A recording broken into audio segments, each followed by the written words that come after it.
Hi, good morning. This is Dr. Ben Newman, and I study coronaviruses for a living. I'm here to try and answer your questions with things that are printed in the scientific literature as best I can. All right, let's try.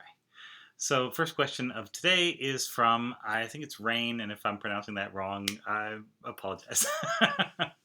So, I really appreciate the questions Dr. Ben has been answering. I've been following COVID-19 news closely, along with the videos to understand what we're all dealing with. Yeah, okay, good. Hope it helps. I finally have my own question.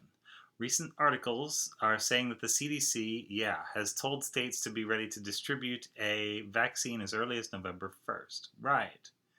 Yeah. Is this potential vaccine that the CDC is preparing to release sufficiently tested for effectiveness and safety? The answer is no, not yet. Yeah, it may be by that point, but not in a way that anyone outside of the company or government, and probably not in a way that any of the people inside either can actually verify scientifically, I would say. Um, this seems to say that not all phases would be complete by then. This is possible. So, all right. Basically, the question is, can we unpack what the heck is going on here? And I don't think, unfortunately, there's a lot of science behind this particular announcement. It seems to be timed maybe a little more toward the election than toward any timetable that is publicly available. Now, the companies that are developing these vaccines, and there are several of them out there that will be in late stage clinical trials by that point, those companies are communicating, theoretically at least, with the CDC and via them other elements of the government like Health and Human Services. And so there may be people that know things that we don't know, but in science in general, you publish first and you let people have a look at your data before you go and do stuff. I think maybe the getting ready is setting up infrastructure. So there are places in the world apparently right now that have needle shortages where it's difficult to find them. And so this might look like states making a stockpile of needles and or syringes and getting people signed up in various places because you want to make sure you have somebody in each area, especially in a giant place like Texas. I don't know where you're writing from, where they would be able to distribute something if it does come along. I think this is a kind of a what if, maybe sort of announcement that sort of if we have something that is properly approved and safe and effective and available in enough quantity, then we want to be able. We don't want this thing to fail because we didn't have syringes ready. You wouldn't want to see that. So that, I think, is the more charitable interpretation, that maybe it is just something like that, basically an infrastructure move.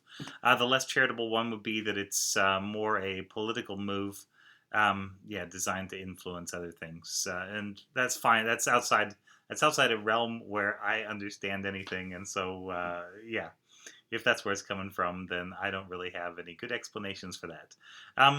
In terms of safety, or let's before we get safety, what the heck vaccines would it be? The most likely candidates would be the Moderna vaccine, which is just a messenger RNA wrapped up in a little sort of a lipid.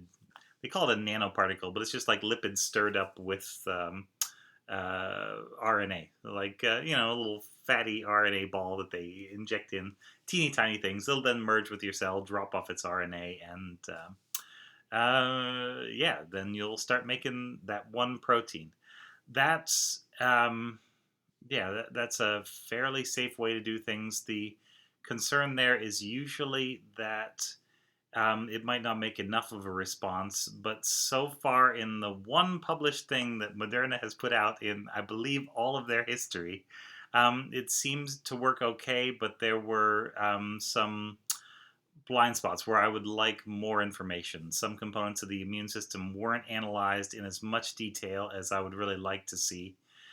Even digging down into the supplementary information there, but it looked reasonable in terms of effectiveness.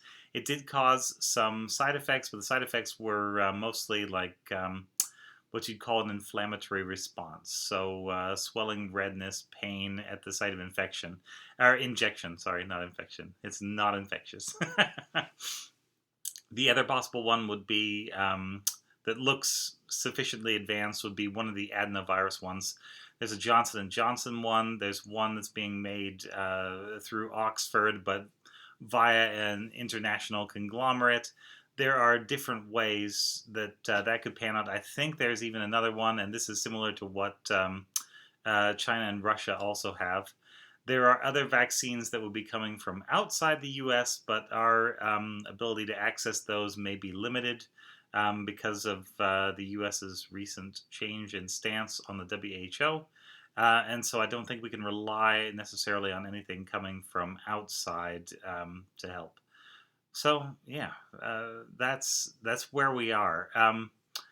When we know which vaccine it is, then I can give you a better rundown of the safety of that particular vaccine.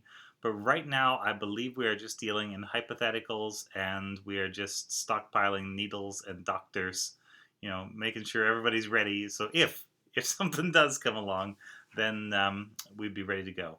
And I think the government would know when some of these clinical trials are scheduled to end. I don't believe that is public knowledge. It's not knowledge that I have, certainly. And so if they're working based on that information, then yeah, that's something that we can't assess from outside. You would have to be an insider properly. And I do not have any special insight into what's going on in this or any government at the moment. So there we go.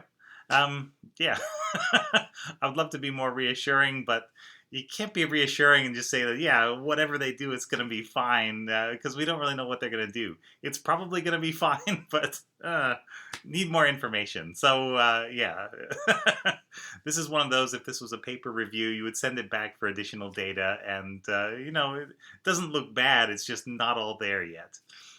Thanks very much. This has been Ask Dr. Ben.